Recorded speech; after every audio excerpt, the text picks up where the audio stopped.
Poucas histórias no firmamento musical britânico ressoam com a amargura e a resiliência da de Sir Cliff Richard, um homem que, apesar dos picos de sucesso, carregou consigo uma verdade dilacerante: o amor da sua vida, uma mulher que escolheu o seu melhor amigo, depois outro, e finalmente faleceu nos seus braços, deixou uma ferida que nunca cicatrizou. Ele, o ídolo de multidões, nunca se casou, nunca teve filhos, apenas continuou cantando, silenciando a maior dor emocional da história musical britânica. Mas o destino tinha mais golpes para ele. Em 2014, quando a polícia invadiu sua casa, eles não foram os primeiros a destruí-la. A BBC já havia tramado um pacto secreto, uma trama de acusações falsas que, embora mentira, infligiram um dano imenso. O homem que uma vez lotou o estádio de Wembley definhou, perdeu peso, sofreu de herpes zoster, a insônia o dominou. Sua própria casa, ele disse, parecia contaminada. O outrora intocável, agora temia deixar seu refúgio. O nascimento de uma lenda. A saga de Cliff Richard, cujo nome de nascimento era Harry Roger Webb, começou em 14 de outubro de 1940, no Hospital King George de Lucknow, Índia Britânica, um mundo que já tremia sob o peso da guerra e da revolução. A Segunda Guerra Mundial rugia, e os protestos pela independência indiana fervilhavam. Em 1946, os distúrbios do Dia da Ação Direta eclodiram, forçando as famílias britânicas, entre elas os Webb, a fugir da colônia. O pai de Harry trabalhava no sistema colonial, mas em 1948, o colapso do império era iminente. Assim, eles embarcaram não em carros ou aviões, mas no lento e superlotado SS Rankai, um bote salva-vidas que cruzou o Oceano Índico durante 3 longas semanas. Centenas de famílias britânicas deixavam o único lar que haviam conhecido, passando de servos sob o sol para a escassez sob céus cinzentos. A Inglaterra, fria e ainda em recuperação da guerra, os recebeu em uma pequena casa em Cheshunt. Longe ficaram os grandes quartos e as noites quentes. Foi um começo duro para um jovem acostumado ao conforto, mas isso o forjou. Aquela viagem semeou algo nele, a necessidade de provar a si mesmo, de fazer algo grande com esta estranha nova vida. E assim, Harry Webb desapareceu. Um astuto caça-talentos chamado Harry Great, com um olho para as tendências, o observava de perto. Ele disse a Harry: "Você precisa de um nome que soe como rock." Cliff, sugeriu. Forte, britânico, sólido, como a face de um penhasco. Depois veio Richard, um tributo ao selvagem roqueiro americano Little Richard. Harry Webb desvaneceu e Cliff Richard nasceu. Ele não só mudou seu nome, como transformou a música britânica. Em 29 de agosto de 1958, o single Move It veio à luz. Soava cru, barulhento, rebelde. Nada a ver com o pop polido e educado da época. Cliff tinha apenas 18 anos. A canção alcançou o 2º lugar nas paradas do Reino Unido, desencadeando uma onda de choque. Pela primeira vez, os adolescentes britânicos tinham sua própria estrela do rock. Ele não estava copiando a América, estava criando algo novo. Essa única canção abriu a porta para todos os que vieram depois. Os Beatles, os Stones e além. Mas não era apenas a música. Era a loucura. Quando Cliff saiu em turnê naquele mesmo ano, a Grã-Bretanha enlouqueceu. As garotas gritavam, choravam e desmaiavam. Os meninos o odiavam por roubar o protagonismo. Os seguranças não conseguiam conter as multidões. Era um caos no nível de Elvis, mas isso estava acontecendo em Londres, Manchester e Leeds. Nunca antes havia ocorrido ali. Eles chamaram de Cliff Hysteria. Os jornais o adoravam, assim como as gravadoras. A ascensão imparável. Em 1959, a loucura duplicou. Cliff lançou Living Doll. Ele nem queria fazer isso. Achava que a música era muito suave, muito falsa. "Eu odiava", disse ele ao seu produtor. mas a banda a transformou em uma balada country de ritmo lento. Alcançou o número 1 e permaneceu lá por 6 semanas, vendendo 770 mil cópias. Em novembro, ele ganhou um disco de prata. Em janeiro, já tinha um de ouro. Depois veio Traveling Light, outro número 1, mais 5 semanas no topo. Entre as duas, Cliff vendeu mais de 1 milhão de discos. Ninguém mais na Grã-Bretanha havia conseguido isso antes. Hollywood bateu à sua porta.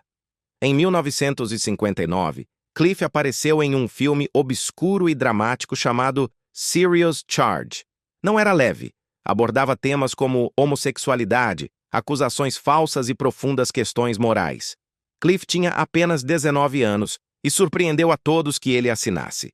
Um ano depois, ele estrelou Expresso Bongo, uma sátira que zombava da indústria musical. Com esses papéis, Cliff deixou claro que não era apenas um ídolo adolescente. Ele queria atuar, crescer, ser mais do que um cantor. As estrelas do pop britânicas nunca haviam feito algo assim. O triunfo cinematográfico e a inevitável chegada dos Beatles. Depois veio Summer Holiday. Em 10 de janeiro de 1963, o filme estreou em Londres. 3.000 fãs lotaram a Leicester Square. Cliff nem conseguiu sair do carro. Naquela noite, ele perdeu sua própria estreia, mas não importou. A trilha sonora alcançou o primeiro lugar nas paradas de álbuns do Reino Unido, antes mesmo de o filme chegar aos cinemas nacionais. Permaneceu lá por 14 semanas consecutivas. Várias músicas do filme alcançaram o número 1. The Next Time, Bachelor Boy, Summer Holiday. Até o instrumental de The Shadows, Foot Tapper, liderou as paradas. O filme foi o segundo maior sucesso de bilheteria britânico de 1963, superado apenas por Moscou contra 007. E naquele mesmo ano, Cliff foi eleito a estrela de cinema mais popular do Reino Unido. Mas então, chegaram os Beatles. Muitos presumiram que Cliff seria varrido.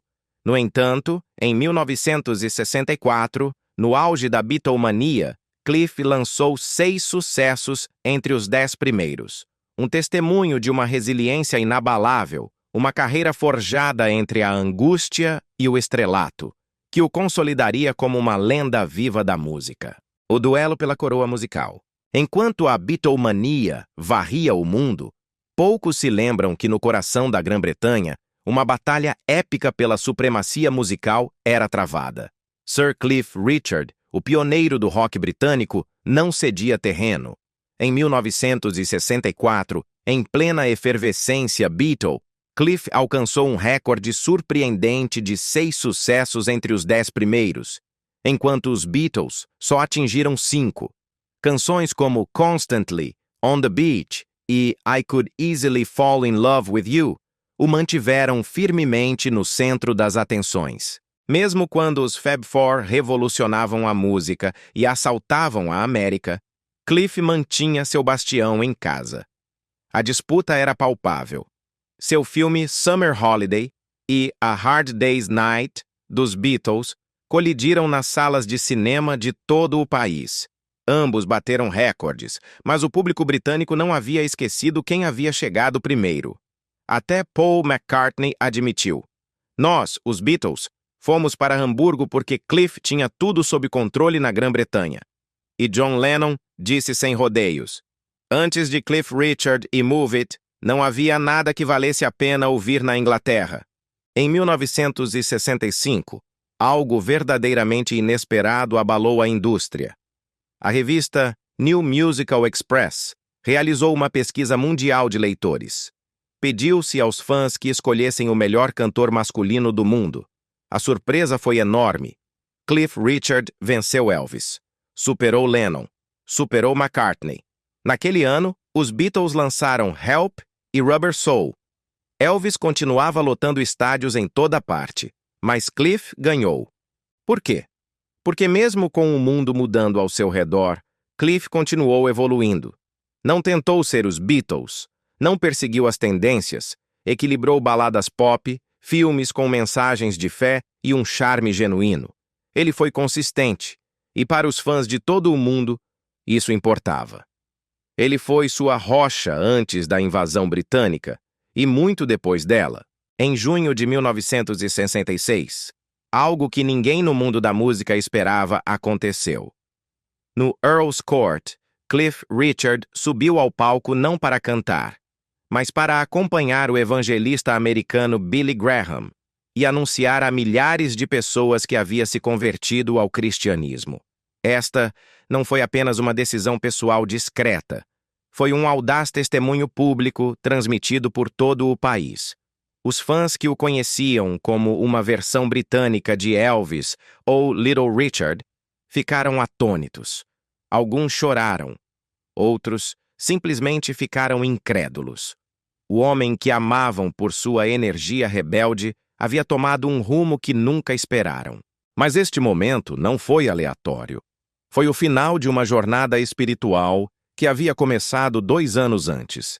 Ainda assim, fazê-lo diante da massiva audiência de Billy Graham, bem no meio dos Swinging Sixties, deu-lhe um nível de seriedade que ninguém podia ignorar. As estrelas do rock daquela era não deviam falar de Deus. Elas eram destinadas a se rebelar, a ultrapassar limites e a quebrar regras.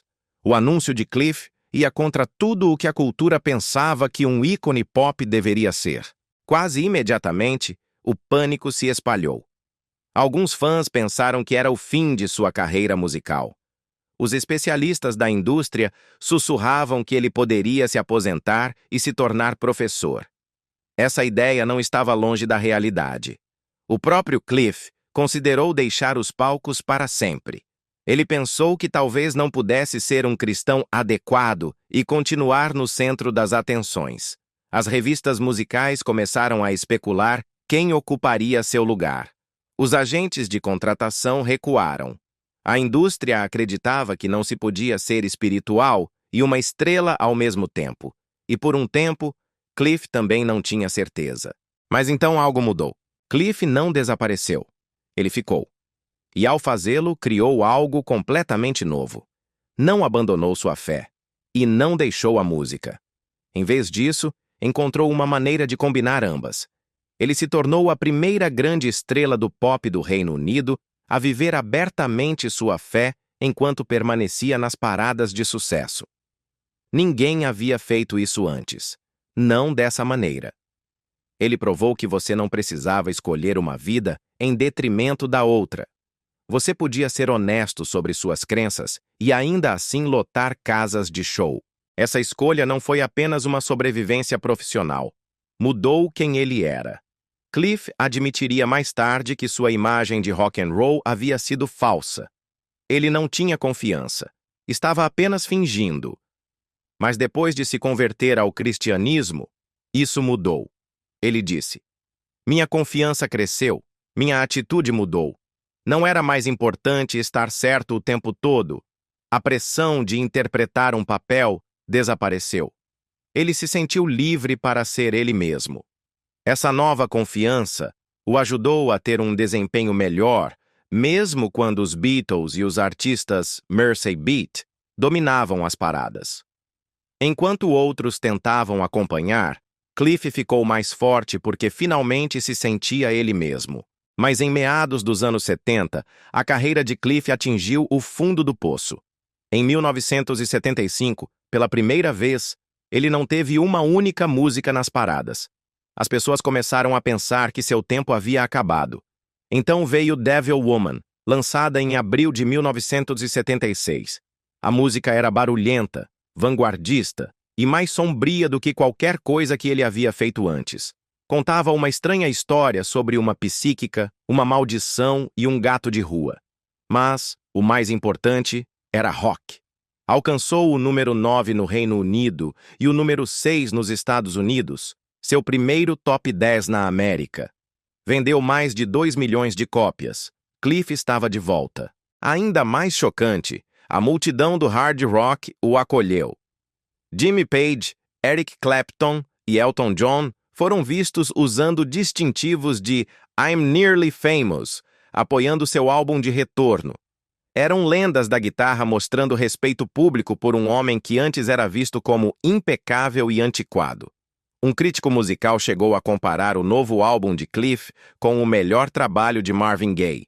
Isso não foi apenas um retorno, foi uma transformação completa. O garoto dos anos 50 agora era aclamado como um artista de rock sério. A metamorfose de uma lenda. Se pensavam que o ressurgimento de Sir Cliff Richard com Devil Woman era o ápice de sua incrível carreira, estavam enganados. Este artista incansável não parou por aí.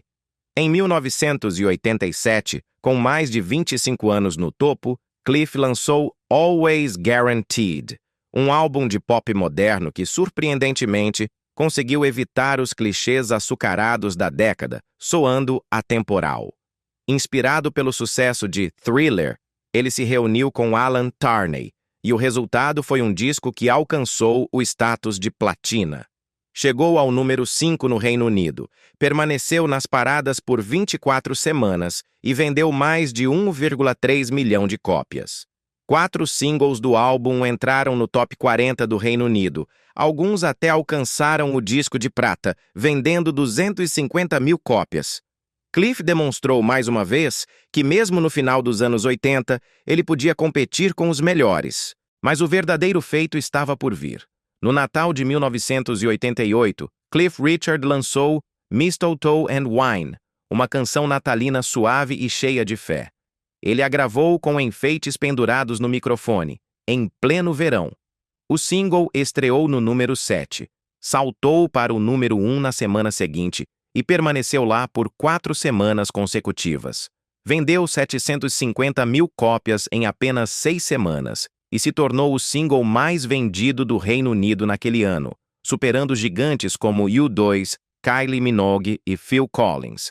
Para 2024, ele havia alcançado o Platina e continuava gerando $100 mil anuais em royalties. Décadas depois, as pessoas simplesmente não se cansavam dela.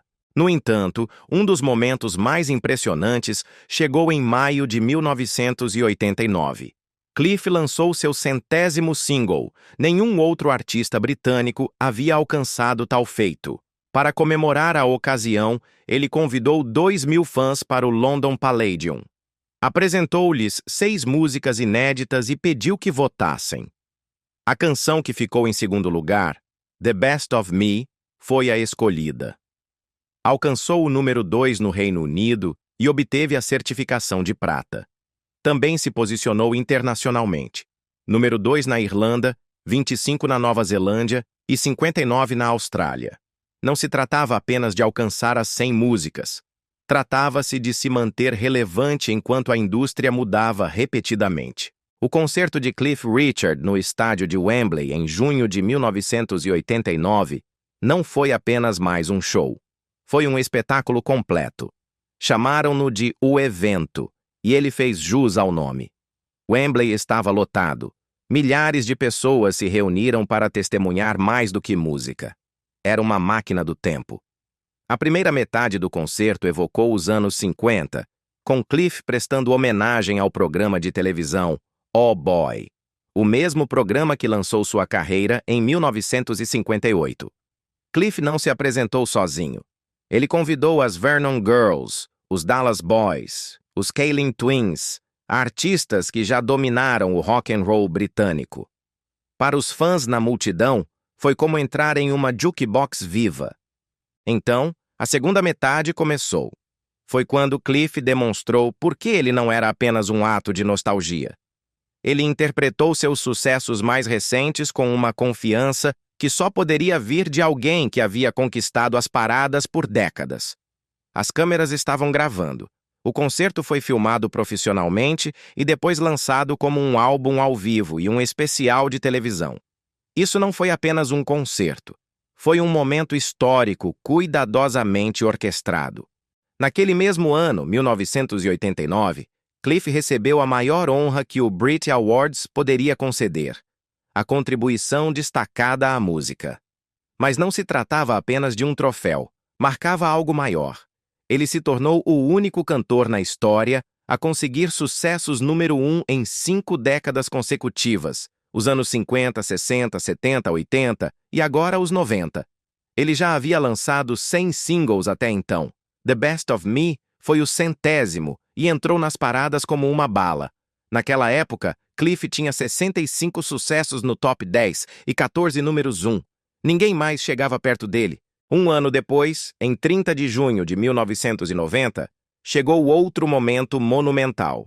Knebworth Park, um concerto beneficente massivo para apoiar a Music Therapy Charity de Northrop Robbins. Cliff se apresentou com The Shadows, mas eles eram apenas uma parte de um elenco lendário. Paul McCartney, Elton John, Pink Floyd, Eric Clapton, Genesis e Phil Collins subiram ao palco. A chuva caía torrencialmente quando Tears for Fears abriu o show, mas a multidão permaneceu encharcada e cantando. Cliff esteve ao lado dos maiores nomes do rock e provou mais uma vez que pertencia àquele lugar. Então chegou dezembro de 1990. Uma nova canção foi lançada, Savior's Day. Foi escrita em outubro de 1989 por Chris Eaton, que a propôs a Cliff em uma festa de Natal em um Rolls Royce. Cliff ouviu a demo ali mesmo no carro e disse: "Isso é um número 1. Ele estava certo. Entrou nas paradas em 6º lugar em 8 de dezembro. Depois subiu para o 3º e depois para o 2º. Em 23 de dezembro, alcançou o número 1, tirando Ice, Ice Baby do topo. O vídeo, filmado em Durdle Door, em Swanage, em um ensolarado setembro, mostrava pessoas com roupas de inverno completas, suando, enquanto fingiam que era Natal. Mas o resultado foi mágico. O impulso não parou. Por volta dessa época, Cliff lançou Private Collection, 1979-1988, um álbum de grandes sucessos. Vendeu mais de 1,2 milhão de cópias, multiplicando o platina. Tornou-se o álbum de maior sucesso de sua carreira. Canções como We Don't Talk Anymore, que vendeu quase 5 milhões de cópias em todo o mundo, mantiveram seu nome ressoando em cada rádio da Grã-Bretanha. Isso não era apenas nostalgia. Ele estava superando as novas estrelas do pop em vendas. Ele estava liderando a carga em uma indústria em constante mudança. Mas então, as coisas tomaram um rumo estranho. Em 1999, Cliff lançou The Millennium Prayer. As rádios convencionais não gostaram. A BBC Radio 2 se recusou a incluí-la em suas playlists. Disseram que não tinha um apelo generalizado, apesar de continuarem tocando Tina Turner e Cher, ambas da mesma idade de Cliff. Um capítulo controverso que evidenciou que, mesmo para uma lenda, o caminho do sucesso nunca está isento de obstáculos. Cliff Richard desafia a indústria e vence. A indústria musical virou as costas para ele, mas o lendário Sir Cliff Richard se recusou a cair. Depois que a Radio 1 e outras emissoras marginalizaram artistas veteranos como os Beatles e figuras como Chris Evans da Virgin Radio declararam Cliff muito velho, o cenário parecia desolador. Os DJs precisavam de permissão especial para tocar suas músicas e a indignação dos fãs era palpável. O fã-clube de Cliff até protestou em frente à BBC. Parecia que o sistema o havia abandonado. Mas então, um milagre aconteceu. Sem o apoio de uma grande gravadora, sem veiculação em rádio, sem a máquina promocional, The Millennium Prayer subiu ao número 1. Não por uma semana, mas por 3.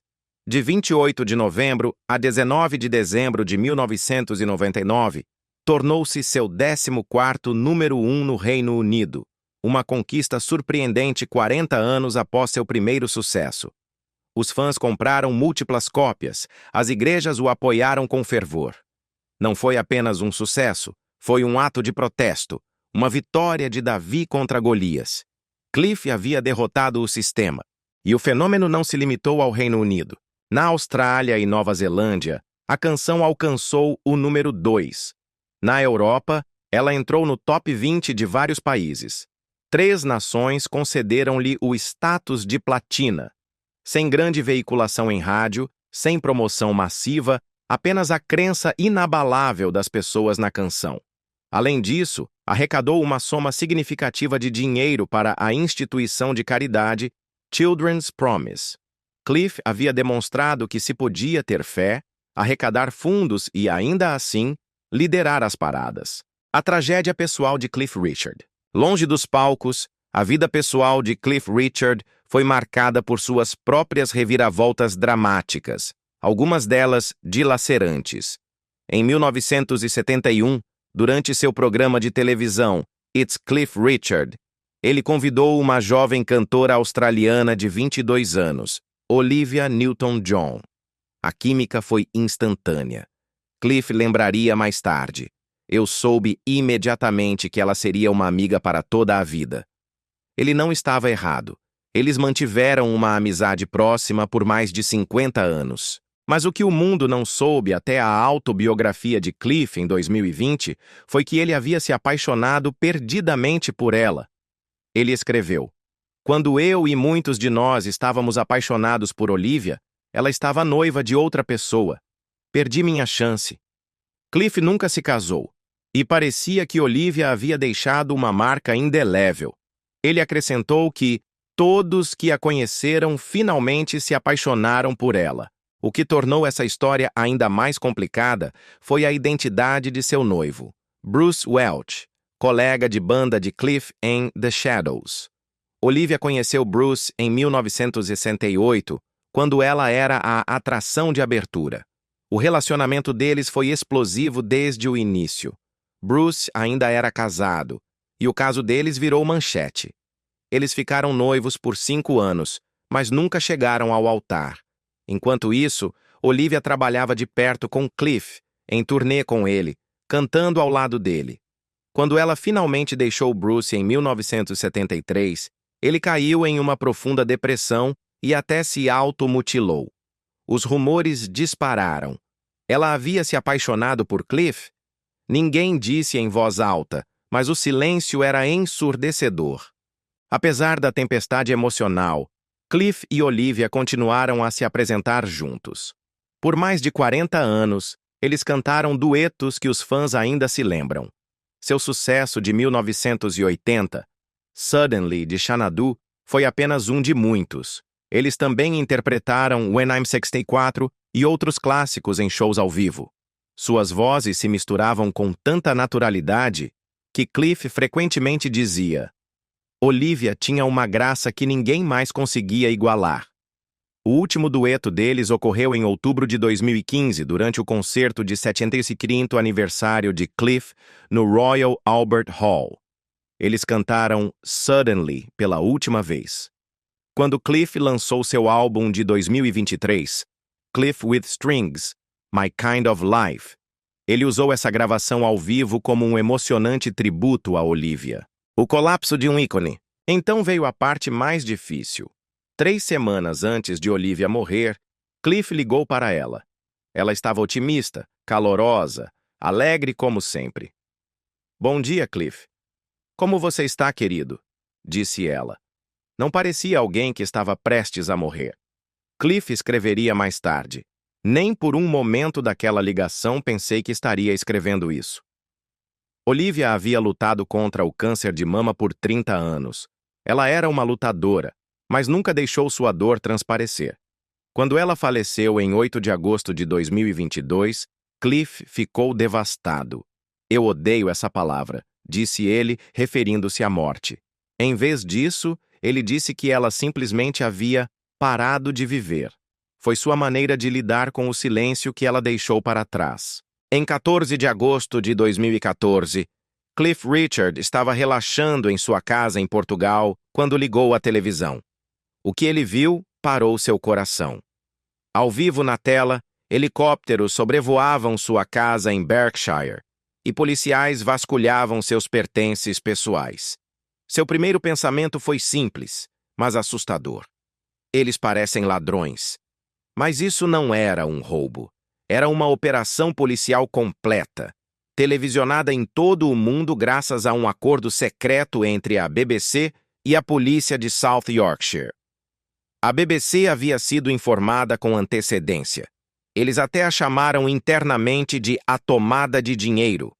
Eles queriam drama, eles conseguiram. E Cliff Richard ficou destruído. Ele tinha 77 anos na época, um ícone nacional com um histórico impecável e décadas de serviço no mundo da música. Agora estava de joelhos na cozinha soluçando. As imagens estavam por toda parte, do Reino Unido à Austrália. Durante seu testemunho no tribunal, Cliff chorou enquanto lia a lista de países que haviam transmitido imagens de sua vida privada sendo destroçada. Mais tarde, ele disse que o estresse o fez sentir como se fosse ter um ataque cardíaco ou um derrame. Tudo isso começou com uma única acusação. Um homem, na casa dos 40 anos, afirmou que em 1985, Cliff o havia agredido durante um comício de Billy Graham no estádio de Bramall Lane. Esse comício não foi um evento pequeno. Foi o início de um pesadelo que Cliff não merecia.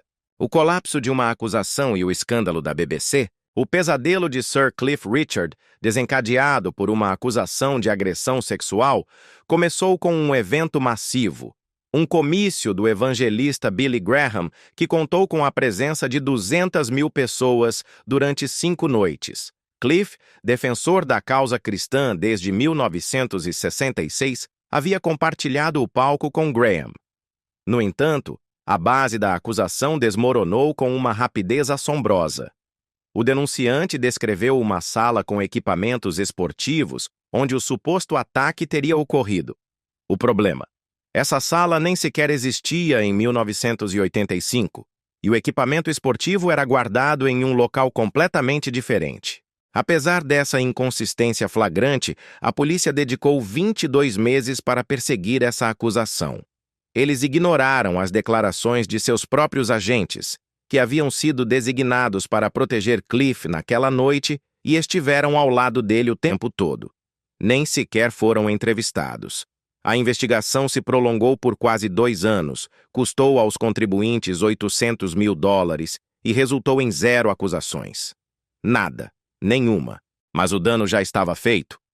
Como se a batida ao vivo e as manchetes intermináveis não fossem suficientes, a BBC, em um ato de arrogância sem precedentes, submeteu sua cobertura para o prêmio de Furo do Ano. Sim, enquanto Cliff ainda estava sob investigação, a emissora apresentou as imagens da batida a um concurso de prêmios. Essa decisão custaria à BBC $20 mil adicionais em danos agravados mais tarde. O tribunal a classificou como arrogante e humilhante. Nos bastidores, o custo humano continuava a aumentar. Cliff revelou mais tarde que caiu em uma profunda depressão. Alguns dias ele não conseguia dormir. Outros dias ele nem sequer conseguia levantar os braços. Ele desenvolveu herpes zoster, perdeu peso e desabou de exaustão. Ele disse que sentia que sua casa estava contaminada e parou de se sentir seguro em seu próprio lar. Até coisas básicas como lançar um álbum ou promover seu livro se tornaram impossíveis. Tudo parou porque o mundo não o via como um homem, mas como uma manchete. E então chegou um dos momentos mais estranhos de todos. Logo após a batida ser exibida, um homem tentou chantagear Cliff. Ele exigiu dinheiro e ameaçou espalhar mentiras se não fosse pago. Esse homem foi preso, mas estranhamente, sua denúncia original de abuso sexual ainda foi levada a sério na investigação. Assim, alguém que tentou extorquir Cliff usando a batida foi tratado como uma vítima crível. No tribunal, Cliff desabou novamente ao descrever seu medo de ser eternamente manchado. Embora tenha sido absolvido, embora não tivesse feito nada de errado, ele disse aos parlamentares que ter sido nomeado publicamente havia arruinado sua maneira de olhar as pessoas nos olhos, que acontecesse o que acontecesse, o dano já estava feito. As pessoas sempre se perguntariam. Ele tinha todos os motivos para pensar assim. Seu nome havia sido estampado nas capas. Seu rosto foi mostrado enquanto a polícia removia provas que não significaram nada. O trabalho de toda a sua vida havia sido reduzido a uma batida, um boato e um circo midiático. Vitória na corte, uma sombra inapagável. Em julho de 2018, Cliff Richard venceu seu caso contra a BBC. O juiz decidiu que Cliff tinha uma expectativa razoável de privacidade e que a BBC a havia violado de uma forma gravemente sensacionalista. Essa sentença mudou a forma como a mídia britânica poderia reportar sobre as investigações policiais a partir de então. Mas para Cliff, nunca se tratou apenas de vencer.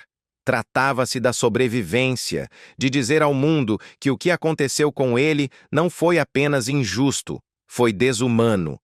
Ele nunca recuperou os 2 anos de sua vida. Ele nunca conseguiu apagar as manchetes, os olhares ou a sensação de que seu nome, por mais limpo que fosse, sempre carregaria uma sombra. Que outras implicações você acha que o caso de Cliff Richard contra a BBC teve na relação entre a mídia e as figuras públicas no Reino Unido?